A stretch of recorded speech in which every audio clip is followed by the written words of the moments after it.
जय हिंद, जय भारत, जय संविधान। मैं Rita Kumari diamond classes channel में आप सभी का स्वागत है। आज मैं आपको हिंदी का अध्याय वर्णमाला बताते हैं। ठीक है, वर्ण विचार। अब इसमें क्या है, हमारे वर्णों से संबंधित संपूर्ण जानकारी है। देखो, भावों एवं विचारों को, जो हमारे भाव होते हैं और विचार होते हैं, ठीक है, तो भावों एवं विचारों को व्यक्त करने का माध्यम भाषा है। जैसे मैंने आपको भाषा वाले उसमें बताया था अध्याय में, ठीक है, भाषा की वीडियो भी डली हुई है हमारी। तो देखो, व्यक्त करने का माध्यम भाषा है। भाषा के दो रूप होते हैं, लिखित भाषा और मौखिक भाषा। एक सांकेतिक भाषा भी होती है, लेकिन दो मेन होती है, लिखित भाषा और मौखिक भाषा। अब देखो, भाषा की न्यूनतम इकाई वाक्य है। भाषा की न्यूनतम इकाई वाक्य है, अर्थात भाषा वाक्यों से बनती है। भाषा वाक्यों से बनती है। जैसे कोई भी वाक्य ले सकते हैं, मैं खाना खाता हूँ या मैं पढ़ता हूँ, तो ये एक वाक्य होता है, ठीक है। अब देखो, जबकि वाक्य की न्यूनतम इकाई क्या है, शब्द। वाक्य किससे बनता है, शब्दों से बनता है। अब शब्दों के सार्थक प्रयोग से वाक्य बनता है। जो शब्द होते हैं उनके सार्थक प्रयोग से वाक्य बनता है। अब देखो, शब्द की न्यूनतम इकाई वर्ण है। जो शब्द होते हैं वो किससे बनते हैं, वर्ण से, ठीक है। वर्ण से शब्द बनते हैं, शब्द से फिर वाक्य बनते हैं और वाक्य से भाषा बनती है। अब देखो, शब्द की न्यूनतम इकाई वर्ण है, अर्थात शब्द का निर्माण वर्णों से होता है। जब हम वर्ण है, वर्णों से ही तो लिखेंगे। जैसे कै, मैं, ले, कमल, ऐसे देखो, जैसे मैं लिख के बता रही हूँ, कै, मैं, ले, कमल, तो इसमें एक वर्ड है ये कै, फिर ये दूसरा मैं, फिर ले, तो ये अनेक वर्णों के मेल से शब्द बनते हैं, ठीक है, और शब्दों से फिर वाक्य बनते हैं। अब चलते हैं, देखो, भाषा ध्वनियों से व्यक्त की जाती है। ध्वनियों को लिखने के लिए जो प्रतीक चिन्ह निर्मित किए गए हैं उन्हें लिपि कहते हैं। प्रत्येक ध्वनि के लिए, सभी विद्यार्थी ध्यान से सुने और देखें, प्रत्येक ध्वनि के लिए एक पृथक प्रतीक चिन्ह निर्मित किया गया है, ठीक है। अलग अलग ध्वनि है और उनके चिन्ह हैं। ध्वनि के लिखित रूप को वर्ण कहते हैं। ध्वनि बोलने सुनने में काम आती है, ठीक है। ध्वनि होती है जो आवाज़ होती है हमारी, तो वो बोलने सुनने में काम आती है। जबकि जो वर्ड होते हैं वो लिखने के लिए, हम बोलते हैं तो बोलने में क्या है, हमारी आवाज़ का प्रयोग करते हैं। लेकिन जब हम लिखते हैं तो लिखने में हमें किसकी सहायता मिलती है, ठीक है, वर्ण की। वर्णों की सहायता से हम लिखते हैं। तो देखो, जबकि वर्ण लिखने और पढ़ने और देखने में आता है। हम कोई लिखे हुए हैं जैसे ये, तो हम देख के बता रहे हैं कि ये वर्ड लिखे हुए हैं। अब देखो, वर्ण की परिभाषा। वर्ण क्या है, वर्ण वह छोटी से छोटी मूल ध्वनि है, ठीक है। अब मैं आपको शॉर्ट में बताई देती हूँ कि जिस ध्वनि के टुकड़े ना हो सकें या ना किए जा सकें वो वर्ण कहलाते हैं। अब देखो, वर्ण वह छोटी से छोटी मूल ध्वनि है जिसके खंड खंड बोल दो या टुकड़े ना किए जा सके। वर्ण उच्चारित की न्यूनतम इकाई है। जो वर्ण है वो उच्चारित की न्यूनतम इकाई है। इन इकाइयों से शब्द बनते हैं, इनसे वर्णों से शब्द बनते हैं और शब्दों से वाक्य तथा वाक्य से भाषा बनती है। अब देखो, वर्ण दो प्रकार के होते हैं, स्वर और व्यंजन, ठीक है। स्वर और व्यंजन। स्वर होते हैं हमारे 11 हैं और व्यंजन हमारे 33 हैं, ठीक है। अब देखो, जिस ध्वनि के टुकड़े ना हो सकें उसे वर्ण या अक्षर कहते हैं। हम वर्ड भी हम इसी को बोलते हैं और अक्षर बोल देते हैं, ठीक है। जैसे ए, आ से अनार, बड़े आ से आम, ये हैं, तो इन्हें हम अक्षर भी बोल देते हैं या वर्ड बोल देते हैं। तो देखो, उसे वर्ण या अक्षर कहते हैं, जैसे ए, आ, ए, ओ आदि, ठीक है, ये हैं। अब देखो, अब चलते हैं हम हिंदी वर्णमाला। हमारी हिंदी वर्णमाला में देखो, स्वर सबसे पहले आते हैं स्वर। तो स्वर है हमारे आ से अनार, बड़े आ से आम, छोटी से इमली, बड़ी से ईंख, छोटे से उल्लू, बड़े से ऊन, रे से ऋषि, ए से एड़ी, आई से ऐनक, ओ से उखली, बड़े ओ से औरत। और देखो, अंग से अंगूर और अंगा खाली है ना, वो स्वर में नहीं आते, ठीक है। वो स्वर हमारे इसीलिए 11 होते हैं क्योंकि बड़े ओ से औरत तक हम गिनते हैं। अब देखो, ये क्या है, अंग से अंगूर है, अनुस्वार, इन्हें याद रखना, ये ध्यान से देखना। अनुस्वार किसके लिए बोलते हैं, अंग से अंगूर के लिए। और विसर्ग चिन्ह हमारे जो विसर्ग होते हैं वो होते हैं अंगा खाली, और एक होता है अनुनासिक, ठीक है, जो चंद्र बिंदु होता, जैसे ऐसे लगा हुआ रहता, ठीक है, ये तो ये हमारा अनुनासिक बोलते हैं इसके लिए, ठीक है, ये याद रखना। अब हम आते हैं व्यंजन, स्वर, अनुस्वार, विसर्ग और व्यंजन, ये हमारी हिंदी वर्णमाला है, इसको बता रही हूँ।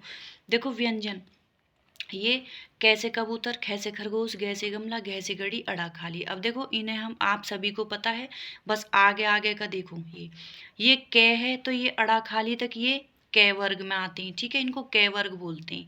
ये चे है, ये चे वर्ग में आते हैं, टे टे वर्ग में, ते वर्ग, पे वर्ग, ठीक है। और ये हमारे ये होते हैं य से यज्ञ, रा से राजा, ला से लट्टू और वा से वक, ये हमारे अंतस्थ होते हैं, इनको क्या बोलते हैं, अंतस्थ व्यंजन, ठीक है।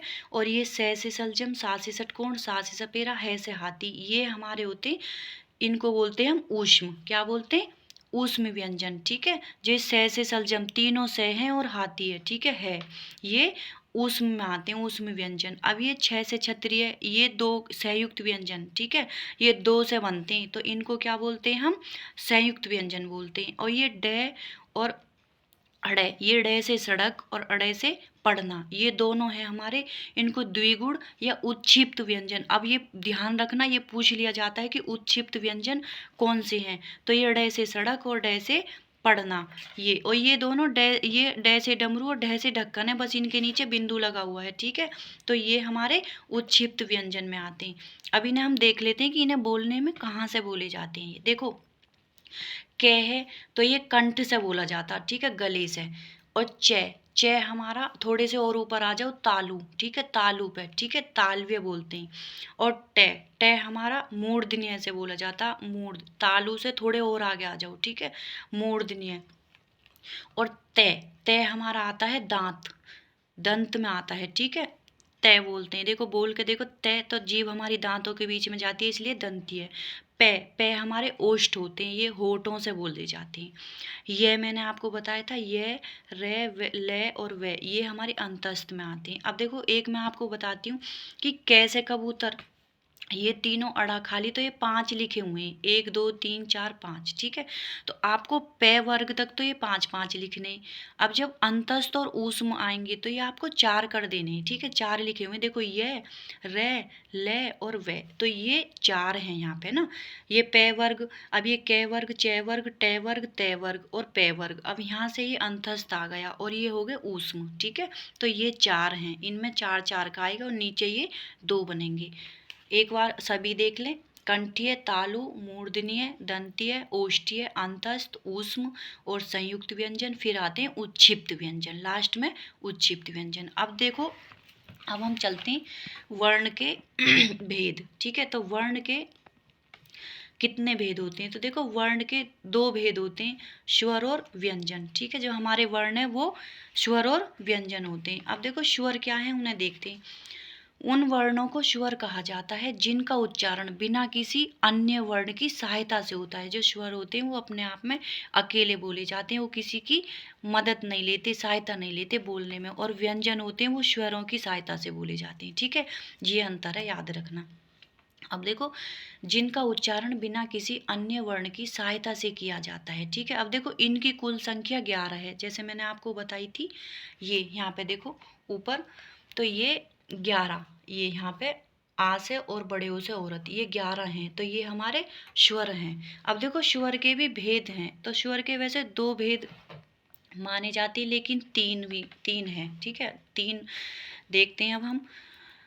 स्वर, ह्रस्व स्वर और दीर्घ स्वर, और एक और है, अब इसका ध्यान रखना, संयुक्त स्वर, ठीक है, संयुक्त स्वर में आते हैं। तो ह्रस्व स्वर हम पढ़ते हैं, ह्रस्व स्वर कौन से होते हैं, जिनको बोलने में कम टाइम लगता है, ए ई उ ऋषि, ठीक है, और एक याद रखना कि छोटे की वैल्यू है, बड़े नहीं है इसमें, ठीक है, ए ई उ और ऋषि, ये 4 हैं, इन्हें तो आप याद कर लोगे, ठीक है। अब हम चलते हैं दीर्घ स्वर, और दीर्घ स्वर में क्या आते हैं हमारे, आ ई उ, ठीक है, ये आते ये भी दीर्घ स्वर में ही है, लेकिन कहीं पे 3 बता रखी हैं, तो इसलिए मैंने आपको 3 बता दिए, संयुक्त स्वर भी, ठीक है, लेकिन ये सारे दीर्घ स्वर में ही आते हैं। जिसमें दो भेद होते हैं।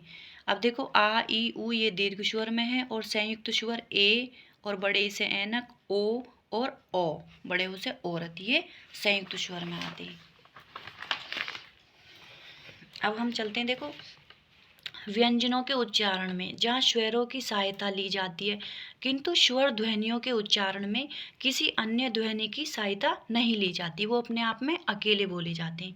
स्वरों के उच्चारण में सामान्यतः कंठ तालु का प्रयोग होता है, ठीक है, और जीभ होठ दंत आदि प्रयुक्त नहीं होते। जो स्वर होते हैं उनमें हम कंठ और तालु का प्रयोग करते हैं, ठीक है, जीभ नहीं होती, होठ नहीं होते और दंत नहीं होते। याद रखना सभी, ये पूछ लिया जाता है कि स्वर ध्वनियों को बोलने में तो जब हम उच्चारण करते हैं तो किसका प्रयोग करते हैं, तो कंठ और तालु का, ठीक है, जीभ होठ दंत आदि प्रयुक्त नहीं होते। अब देखो मात्राएं हैं कुछ, तो ये कामता प्रसाद गुरु हैं, इन्होंने बताया है। इनके अनुसार देखो व्यंजनों के अनेक प्रकार के उच्चारणों को स्पष्ट करने के लिए जो व्यंजन है उनके अनेक प्रकारों को अनेक प्रकार के उच्चारणों को, ठीक है, जो उच्चारण है बोलने के, तो उनको स्पष्ट करने के लिए जब उनके साथ स्वर का योग होता है, जो स्वर है इन्हीं की तो मात्रा बनती है, ठीक है, जो स्वर हैं इनकी मात्रा बन के व्यंजन के साथ लगते हैं। तो देखो स्वर का योग होता है तब स्वर का वास्तविक रूप जिस रूप में बदलता है उसे मात्रा कहते हैं। जैसे आ की मात्रा, बड़े आ की, छोटी ई, बड़ी ई, इन सब की मात्रा होती हैं, और ए की नहीं होती, ऐसे अनार की, क्योंकि वो सभी के साथ होता, सभी व्यंजन के साथ। तो ये मात्रा के रूप में बदल जाती हैं, ठीक है, जो स्वर होते हैं। अब देखो मात्राएं 3 प्रकार की होती हैं, ह्रस्व दीर्घ एवं प्लूत। अब देखो ह्रस्व दीर्घ एवं प्लूत। अब इनमें से प्लूत का प्रयोग, जो ये प्लूत है ना तीसरा, ये क्या है, संस्कृत में होता है, जो संस्कृत शब्द होते हैं उनमें होता है। अब देखो हिंदी में नहीं होता, ये याद रखना, हिंदी में 2 हैं, ह्रस्व और दीर्घ, ठीक है, प्लूत नहीं होता। और देखो ह्रस्व से दीर्घ में, जो ह्रस्व है उसमें कम समय लगता है और दीर्घ को बोलने में दुगना समय लगता है, ठीक है, जब हम दीर्घ को बोलते हैं मात्राओं को तो दुगना समय लगता है, और अगर हम प्लूत की मात्रा बोलेंगे तो उनमें तिगुना समय लगेगा। कितना, 3 गुना, मतलब तिगुना समय लगेगा। तो ये प्लूत होता है, ये ऐसा होता है जैसे हम कोई गाना गाते हैं, कोई भी, जैसे हम ओम इसका उच्चारण कर रहे हैं, आ ऐसे, तो ये वाले होते हैं प्लूत में, ठीक है। ओम का उच्चारण करोगे तो प्लूत में आएगा, ठीक है, प्लूत की मात्रा। अब देखो स्वरों का वर्गीकरण है, ये किस आधार, कैसा इनका आधार है, किस आधार पे बोले जाते हैं। तो देखो स्वरों के वर्गीकरण के अन्य आधार भी हैं। देखो मात्रा के आधार पर ह्रस्व स्वर, ठीक है, और दीर्घ स्वर हैं, और जीभ के उठने के आधार पर ऐसे ऐसे इसके वो हैं, ठीक है, आधार बताए हैं। तो सबसे पहले हम चलते हैं मात्रा के आधार पर क्या है। तो देखो मात्रा के आधार पर स्वर ध्वनियाँ मूलतः 2 प्रकार की होती हैं, ह्रस्व स्वर और दीर्घ स्वर। इसमें याद रखना ह्रस्व स्वर में मैंने आपको बताए थे कि छोटे की वैल्यू है, ठीक है, छोटा आता है, आ ई उ ऋषि, बड़े नहीं आते। और दीर्घ में क्या आते हैं, बड़े की वैल्यू होती है, बड़े आ से आम, बड़ी से ईंक, बड़े से ऊन, ऊन, ए से एड़ी, और आई से ऐनक, ओ से ओखली, इन सब की दीर्घ स्वर में आते हैं। अब देखो ह्रस्व स्वर के उच्चारण में जितना समय लगता है उससे दुगना दीर्घ स्वरों के उच्चारण में लगता है, दुगना समय लगता है, ठीक है, दीर्घ स्वरों में। अब देखो एक मैंने बताया था इसका वर्गीकरण स्वर का मात्रा के आधार पर। अब हम देखते हैं जीभ के आधार पर कि जीभ के आधार पर कैसे होता है। देखो स्वरों के उच्चारण में जीभ का कौन सा भाग काम करता है, जब हम स्वर को बोलते हैं, ठीक है, तो जीभ का कौन सा भाग काम करता है, इसे ध्यान में रखकर स्वर 3 प्रकार के माने गए हैं, अग्र स्वर, मध्य और पश्च। अग्र होता आगे वाला, मध्य होता बीच वाला, जहाँ से बीच में से जीभ उठती है, ठीक है, और पश्च होता पीछे वाला। तो हिंदी की स्वर ध्वनियों का वर्गीकरण इसे ध्यान में रखकर इस प्रकार है। देखो अब इसमें आप देखना इस प्रकार से किया गया है, अग्र स्वर जो आगे से बोले जाते हैं ई ए, याद रखना आगे से ई ए, और मध्य बीच से बोला जाता ए, क्या बोला जाता है, ए, ये एक याद, ये तुम्ही को करना पड़ेगा, मैंने बता दिया है, ठीक है, आप याद करना इन्हें। अग्र स्वर में आते हैं ई ए 4, मध्य में आते हैं ए, और पश्चिम में आते हैं उ ओ आ, ठीक है, ये आते हैं पश्चिम में, जो पीछे से बोले जाते हैं जीभ से। अब देखो एक है जीभ के उठने के आधार पर कि जीभ हमारी कैसे उठती है। तो स्वरों के उच्चारण में जीभ के उठने से मुख विवर संकरा हो जाता है, ठीक है, विवर संकरा हो जाता है।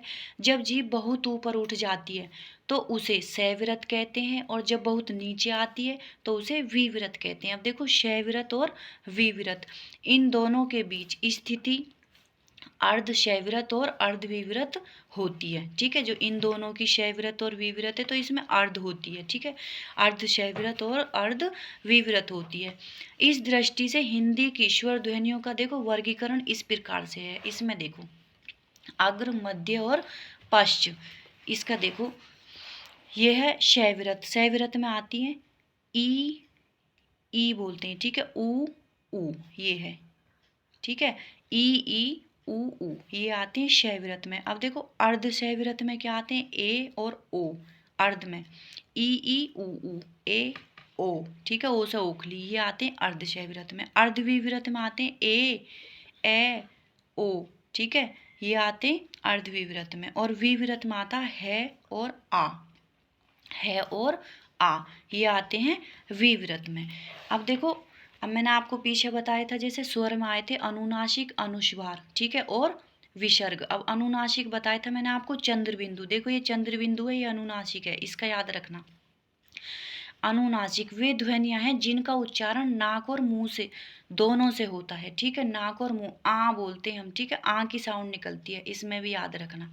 तथा उच्चारण में लघुता रहती है, मतलब थोड़ा सा वो बोलते हैं, लघुता रहती है, जैसे पाँव ऐसे बोलते हैं, ठीक है, थोड़ा सा देर में।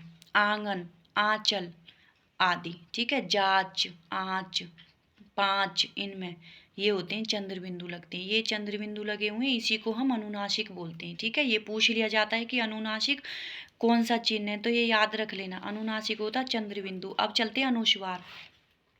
स्वर के बाद आने वाला व्यंजन है, ठीक है जी, ये स्वर के बाद आने वाला व्यंजन है जिसकी ध्वनियाँ नाक से निकलती है, इसकी अंग, ठीक है, अंग है ये जो नाक से निकलती है। जैसे देखो अंगद, अंग, कंगन, अंगूर, शंख, कंगन, तो ये नाक से निकलती है।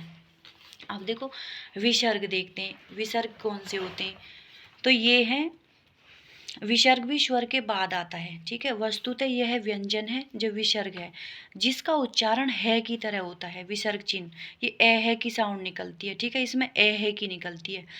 हिंदी के तत्सम शब्दों में इसका प्रयोग देखा जाता है, जैसे देखो दुख, श्वेत है, ठीक है, श्वेत है, मनो है, मनोकामना आदि, इनमें क्या है, ये प्रातः है, नमः है, इनमें ये विसर्ग चिन्ह लगता है, ठीक है। इसकी क्या ए है की साउंड निकलती है, वैसे है लेकिन हम जब पढ़ते हैं तो ए है निकलता है।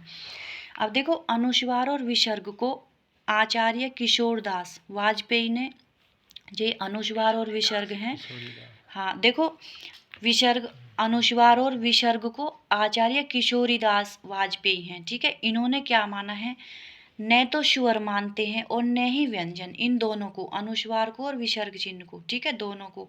तो ये ना तो मानते हैं व्यंजन और ना ही स्वर मानते, इन दोनों ध्वनियों को वो अयोगवाह कहते हैं। क्या बोलते हैं, इनको अयोगवाह भी कहते हैं, विसर्ग चिन्ह और अनुस्वार को, ठीक है, जो विसर्ग होते हैं अयोगवाह कहते हैं, जिसका अर्थ है योग न होने पर भी जो साथ रहें, योग ना होने पर भी जो साथ रहें। अब चलते हैं हम व्यंजन, देखो व्यंजन मैंने आपको स्वर्ण बताए थे, स्वर वर्ण, और अब चलते हैं हम व्यंजन वर्ण। अब परिभाषा देखो, जिन वर्णों का उच्चारण स्वतंत्र रूप से ना होकर स्वरों की सहायता से होता है, ये स्वर की सहायता से बोले जाते हैं, ए इनके सभी के साथ लगा रहता, व्यंजन कहलाते हैं। हिंदी वर्णमाला में 33 मूल व्यंजन होते हैं। सभी व्यंजनों के उच्चारण में अंत में ए ध्वनि होती है, ठीक है, ए, जैसे कै प्लस ए, कै बोलेंगे ना तो कै के साथ ए लगा हुआ, कै बराबर ए, जैसे ख प्लस ए बराबर ख, तो ये सबके साथ में ए रहता है, इसीलिए इसकी मात्रा नहीं होती, आ की मात्रा होती है, ठीक है। हिंदी में मूल व्यंजन वर्णों की संख्या 33 है, स्वर 11 हैं और व्यंजन हमारे मूल व्यंजन 33 हैं, जिन्हें 3 वर्गों में बांटा है। देखो स्पर्श व्यंजन, अंतस्थ व्यंजन और ऊष्म व्यंजन। अब देखो स्पर्श व्यंजन हमारे कौन से होते हैं, तो ये पे वर्ग तक आएंगे, ठीक है। पे वर्ग हैं, देखो जैसे स्पर्श व्यंजन है, हिंदी के वे व्यंजन स्पर्श व्यंजन कहलाते हैं जिनका उच्चारण कंठ, तालु, मूर्धा, दंत और ओष्ठ स्थानों के स्पर्श से होता है, ठीक है। जैसे मैंने आपको बताया था कै वर्ग, चे वर्ग ऐसे बताई थी, तो उन्हें वर्गीय व्यंजन भी कहते हैं। किसको? इनको कंठ, तालु, मूर्धा, दंत और ओष्ठ स्थानों के स्पर्श से जो बोलते हैं उनको हम वर्गीय व्यंजन भी कहते हैं। इनकी संख्या 25 है। इन्हें 5 वर्गों में विभक्त किया है। देखो ये रे कै वर्ग, तो कै, खे, गे, घे, डे, ये कै वर्ग में आते हैं और ये कंठ से बोले जाते हैं। ये चे में आते हैं, चे वर्ग में, और ये तालु से बोले जाते हैं। टे वर्ग मूर्धा से बोला जाता है, ते दंत से बोला जाता है, और पे ओष्ठ से। इसका याद रखना, ये इन्हीं के नाम से वर्ग बने हुए हैं, ठीक है। के, चे, टे, ते, पे ऐसे। अब देखो इन्हें क्रम से कंठीय, तालवीय, मूर्धीय, दंतीय, ओष्ठीय व्यंजन भी कहा जाता है। ये 5 में बटे हुए, ठीक है, स्पर्श व्यंजन। अब चलते हैं हम अंतस्थ। अंतस्थ मैंने आपको बताए थे, हिंदी व्यंजनों, हिंदी ध्वनियों में 4 अंतस्थ व्यंजन है। ये देखो ये, रे, ले, वे, ये क्या है? अंतस्थ व्यंजन है। इन व्यंजनों के उच्चारण में जीभ, तालु, दांत और होठों का परस्पर सटना पड़ता है, ठीक है, सटाना पड़ता है जब हम इन्हें बोलते हैं ये, रे, ले, वे, ठीक है। दोबारा से सुनो, इन व्यंजनों के उच्चारण में जीभ, तालु, दांत और होठों को परस्पर सटाना पड़ता है, किंतु कहीं भी पूर्ण स्पर्श नहीं होता, पूरी तरह से स्पर्श नहीं होता। इसी कारण इन्हें अर्धस्वर भी कहा जाता है। अब पूछ लिया जाता है क्वेश्चन कि अर्धस्वर किसे कहा जाता है, तो अंतस्थ व्यंजन को याद रखना, अंतस्थ व्यंजन। इसके बाद में ये, रे, ले, वे, यहाँ से 4 हो जाएंगे, ये 5 5 लिखते हैं 4, ठीक है। अब चलते हैं ऊष्म व्यंजन। रगड़ या घर्षण से, जो रगड़ लगती है, घर्षण से उत्पन्न ऊष्म वायु से उच्चारित होने वाली ध्वनियाँ ऊष्म व्यंजन कहलाती हैं। इनकी संख्या 4 है, ये 4 हैं, ठीक है। श से सलजम, से षटकोण, से सपेरा, है से हाथी, ठीक है, ये 4 हैं। अब हम चलते हैं व्यंजनों का वर्गीकरण कैसे है।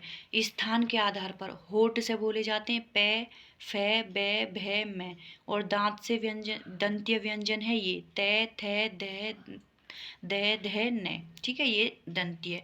और वत्सर्य व्यंजन रे, ले, शे, और तालव्य होते हैं जो तालु से बोले जाते हैं चे, छे, जे, झे और अणे।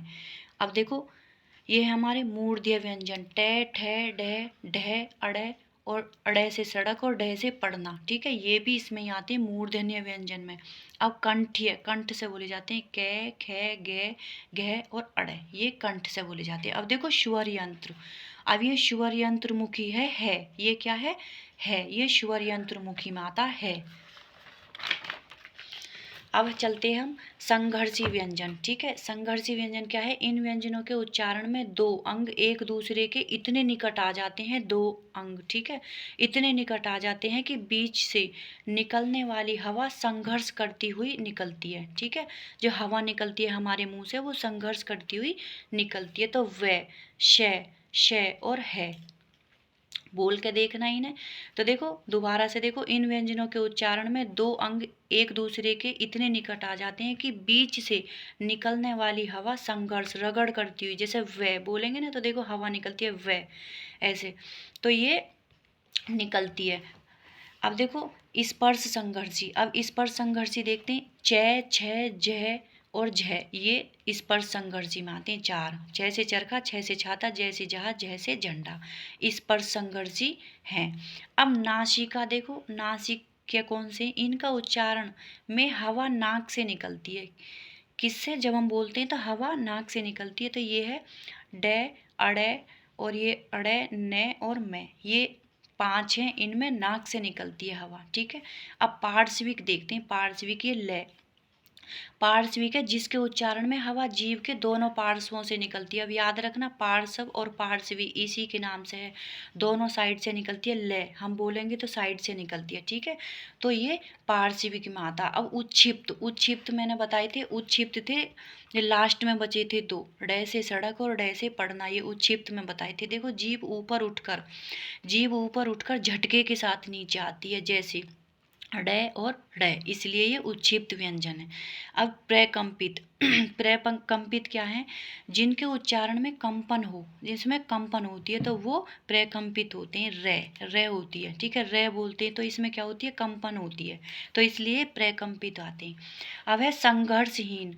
अब संघर्षहीन या सैपिरवा बोल दो तो ये है यह व के उच्चारण में हवा बिना संघर्ष के निकलती है। जब हम यह बोलेंगे या व तो इनके उच्चारण में हवा बिना संघर्ष के निकलती है, इसीलिए इन्हें अर्धस्वर भी कहते हैं। किसको? ये और वे को। याद रखना है, संघर्षहीन सैपिरवा हैं। अब देखो हिंदी में नए वर्ण है। देखो संयुक्त व्यंजन, एक से अधिक व्यंजनों से मिलकर बने वर्ण संयुक्त व्यंजन कहलाते हैं। देखो जैसे छ से क्षत्रिय है, तै से त्रिशूल, गै से ज्ञानी। कै और श इससे मिलकर क्षत्रिय बना है। तय और रै से त्र और जय और अणय से मिलकर ज्ञानी। ये हमारे संयुक्त व्यंजन है। अब देखो व और बै का उच्चारण है। अब व कभी हम गलती कर देते हैं कि हमें कहीं पे व का उच्चारण बोलना होता है और हम वहाँ पे क्या कर देते हैं? ब बोल देते हैं। तो देखो व का उच्चारण स्थान दंतोष्ठ्य होता है, दांतों से दंतोष्ठ्य है अर्थात दांत और होठ के सहयोग से। और व का उच्चारण, ठीक है, जो व का उच्चारण है, जबकि इनका व का बताया है मैंने होठ और दांतों के सहयोग से, ठीक है। और ब है वो ओष्ठ्य व्यंजन है। जो ब बोलते हैं वो होठ से बोली जाती है और व बोलते हैं वो दांतों से, ठीक है, दांत और होठ से। तो देखो जिसके उच्चारण में दोनों होठों का मेल होना आवश्यक है, ठीक है, ब में। इनके उच्चारण की सही जानकारी न होने पर व के स्थान पर ब बोल दिया जाता है और ब के स्थान पर वे, तो जो सुनने में बहुत ही गंदा लगता है या भद्दा लगता है। अब देखो वे ये शुद्ध रूप है और ये अशुद्ध रूप है। वे, अब वे को हम बे बोल देंगे तो अच्छा नहीं लगेगा। वेद और वेद, वायु वायु, वायु ही बोलेंगे, वेग बेग, ठीक है। इस प्रकार से देखो ये हैं कुछ बे। अब देखो बै है, अगर बै की जगह हम वे कर देंगे तो वो गलत हो जाएगा। अब शुद्ध रूप में देखो बकरी, बकरी को हम अगर वकरी बोलेंगे तो वकरी क्या गलत हो जाएगा। बांस वास, बहन वहन, बालक वालक, बच्चा बच्चा, तो बच्चा को बच्चा बोलेंगे, बच्चा नहीं। तो ये इसके अशुद्ध रूप हैं और ये शुद्ध रूप हैं। अब देखो हिंदी में बे और वे दो अलग ध्वनियाँ हैं। इस ध्वनि के बदलने से सही, अब देखो अर्थ बदल जाता है। अगर वे की जगह हम बे लगा देंगे तो अर्थ बदल जाएगा। यहाँ है वंशी, वंशी होती है मुरली, और देखो बे लगा देंगे बंसी तो मछली पकड़ने का उपकरण होता है एक बंसी, ठीक है। अब यह है वास, वास होता है निवास, रहने की जगह होती है। और बांस, बांस होती है जो बास होता है, बदबू आती है उसको बास बोलते हैं ना, जैसे गाँव में बोलते हैं बास, तो दुर्गंध होती है, बदबू। वह होता है सर्वनाम, ठीक है, सर्वनाम वह। और बह होता है बहना, ठीक है, क्रिया है बहना, बह जाना, बह। और वाद, वाद होता है मुकदमा या मत, ठीक है। और बाद होता है इसके पश्चात। वहन, वहन होता है ले जाना, और बहन होता है जो बहन होती है अनुजा। ये क्या था कि बे के जगह वे लग जाने से इसका अर्थ बदल जाता है। अब चलते हैं हम, देखो ये है हलंत है। ये याद रखना, कभी कभी व्यंजनों के नीचे एक तिरछी रेखा लगा दी जाती है, इसे हलंत या हल कहते हैं। यह रेखा यह सूचित करती है कि लिखा गया व्यंजन स्वर रहित है, उसमें स्वर लगा हुआ है। हलंत से रहित व्यंजन में स्वर रहता है, जबकि हलंत से युक्त व्यंजन में स्वर नहीं होता। अब जैसे देखो कै और ये तय जय, ठीक है, ये लिखे हुए हैं। अब चलते हैं हम अल्प प्राण और महाप्राण, ये क्या है? वे ध्वनियाँ अल्प प्राण कहलाती हैं जिनके उच्चारण में श्वास, जो हमारी सांस होती है वो अल्प मात्रा में निकलती है, ठीक है, तो वो अल्प प्राण कहलाते हैं। जैसे कै गे चे जे टे आदि। अब देखो प्रत्येक वर्ग का वर्ग कौन सी किसकी बात हुई है? च वर्ग, कै वर्ग, टे वर्ग, वो वर्ग है, ठीक है। तो प्रत्येक वर्ग का जो पहला है और तृतीय और पांचवा वर्ण अल्प प्राण व्यंजन है, ठीक है। जो हर वर्ग, ये प्रत्येक वर्ग है, 5 वर्ग थे, तो उसका प्रथम वर्ण, ठीक है, पहला तीसरा और पांचवा वर्ण अल्प प्राण होता है, ठीक है, अल्प प्राण व्यंजन है। अब यह था देखो तय, तय वर्ग का जैसे तय ध न, ये क्या है, अल्प प्राण व्यंजन है। और अंतस्थ व्यंजन, जो हमारे अंतस्थ व्यंजन है वो भी क्या है, अल्प प्राण है। ये रे वे ले, ये भी अल्प प्राण में आते हैं, ठीक है। अब देखते हैं हम महाप्राण। महाप्राण व्यंजन में है कार, ठीक है, जो है कार जैसी ध्वनि निकलती है। इनके उच्चारण में श्वास अधिक मात्रा में निकलती है, इसमें तो अल्प मात्रा में। और ये महा का है, महा ज्यादा, ठीक है, याद रखना, ज्यादा मात्रा में निकलती है। यथा ख घ झ झ ठ और ढ आदि। अब प्रत्येक वर्ग का जो दूसरा और चौथा व्यंजन है वो महाप्राण है, ठीक है, दूसरा और चौथा। और इसमें आ गया था ना, पहला तीसरा पांचवा था, इसमें आ गया दूसरा और चौथा, बचा दो बचे। 5 वर्ड बताए थे ना कैसे लिखने में, रड़ा खाली तक 5 लिखते हैं, तो ये 2 बचे, ये आगे महाप्राण में। अब देखो उदाहरण, तय वर्ग के 2 व्यंजन थ और ध, ये महाप्राण है, ठीक है। ऊष्म व्यंजन क्या है, देखो जो हमारे अंतस्थ व्यंजन तो आगे अल्प प्राण में, और ऊष्म व्यंजन है, ऊष्म व्यंजन आ जाते हैं हमारे महाप्राण में। स से सलजम, स से षटकोण, तीनों स हैं और है, ठीक है, ये याद रखना।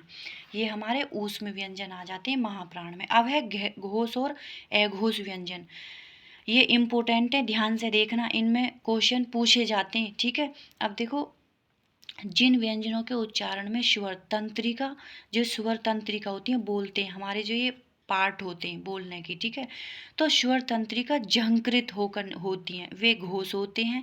और जिनके में झंकृत नहीं होती वो अघोष व्यंजन होते हैं। अब देखो, घोष में क्या होता है, नाक का उपयोग होता है, और अघोष में श्वास, केवल सांस का होता है। देखो, हिंदी वर्णमाला की सारी जो स्वर ध्वनियाँ हैं वो घोष व्यंजन में है, ठीक है, क्या है, घोष व्यंजनों में, ध्वनियों के अंत में आती हैं जो स्वर ध्वनियाँ हैं। अब देखो, घोष में कौन कौन से आते हैं, पहले आते हैं अघोष, क ख च छ ट ठ त ध प फ श और श और श, ठीक है, स से सलजम, स से षटकोण, स से सपेरा, ये अघोष में है। अब घोष में देखते हैं, ग से गमला, घ से घड़ी, अड़ा खाली, जय झ भय ड, ड से डमरू, ढ से ढक्कन, ये अड़ा खाली, तय ध न ब भ मैं ये रे ले न, ये सारे घोष में आते हैं। तो ये सभी विद्यार्थी ध्यान से देख लें, मैंने आपको, आपके लिए बहुत महत्वपूर्ण है वर्णमाला, इससे 2-3 क्वेश्चन पूछे जाते हैं, तो ध्यान से देखना। अल्प प्राण, महाप्राण और इनके कै वर्ग किससे बोले जाते हैं, ये मैंने आपको सारी जानकारी दे दी है वर्णमाला से संबंधित, ठीक है। और ये हमारी वीडियो को लाइक करें, शेयर करें।